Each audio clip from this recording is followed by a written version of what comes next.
Ford motor company ലോകത്തിലെ പ്രമുഖ വാഹന നിർമ്മാണ കമ്പനികളിലൊന്നാണ്. 1903 ഹെൻറി ഫോർഡ് സ്ഥാപിച്ച ഈ ബ്രാൻഡ് മൊബിലിറ്റി ഫോർ ഓൾ എന്ന ആശയത്തിൽ വാഹനങ്ങളെ സാധാരണ ജനങ്ങൾക്ക് ലഭ്യമാക്കുക എന്ന ലക്ഷ്യത്തോടെയാണ് ആരംഭിച്ചത്. എന്നാൽ ഇന്ന് ഫോർഡ് ലോകം ഭരിക്കുന്നുണ്ടെങ്കിലും തൊട്ടതെല്ലാം പൊന്നാക്കി വിജയിച്ച ഒരു സംരംഭകനായിരുന്നില്ല ഹെൻറി ഫോർഡ്.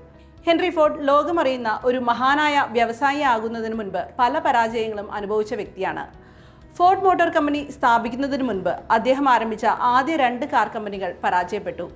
ആ കാലഘട്ടത്തിൽ കാർ വ്യവസായം എന്നത് പുതുമയുള്ളൊരാശയമായിരുന്നു. ആവശ്യമായ നിക്ഷേപവും സാങ്കേതിക അറിവും വിപണി പിന്തുണയും ലഭിക്കാൻ ബുദ്ധിമുട്ടുകൾ ഏറെയായിരുന്നു. ഇതിന്റെ ഫലമായി സാമ്പത്തിക നഷ്ടങ്ങളും വിമർശനങ്ങളും അദ്ദേഹത്തെ തേടിയെത്തി. എന്നിരുന്നാലും ഈ പരാജയങ്ങൾ ഹെൻറി ഫോർഡിനെ തളർത്തിയില്ല. മറിച്ച് ഓരോ പരാജയവും അദ്ദേഹത്തിന് ഒരു പാഠമായി മാറി. വാഹന നിർമ്മാണത്തിലെ പിഴവുകൾ അദ്ദേഹം ഓരോന്നായി കണ്ടെത്തി. ഉൽപാദന രീതികൾ മെച്ചപ്പെടുത്തി. ഉപഭോക്താക്കൾക്ക് ആവശ്യമായ വിലയും ഗുണമേന്മയും എങ്ങനെ നൽകാമെന്ന് ആലോചിച്ചു. ഈ പഠനവും ആത്മവിശ്വാസവും ചേർന്നാണ് 1903 ഫോർഡ് മോട്ടോർ കമ്പനി എന്ന സ്ഥാപനത്തിന്റെ ജനനം. ഫോർഡ് ആദ്യമായി അസംബ്ലി ലൈൻ സംവിധാനം ഉപയോഗിച്ച് വലിയ തോതിൽ വാഹനങ്ങൾ കുറഞ്ഞ ചെലവിൽ നിർമ്മിക്കാൻ തുടങ്ങി. ഇതിലൂടെ കാർ സാധാരണ ജനങ്ങൾക്ക് ലഭ്യമായി.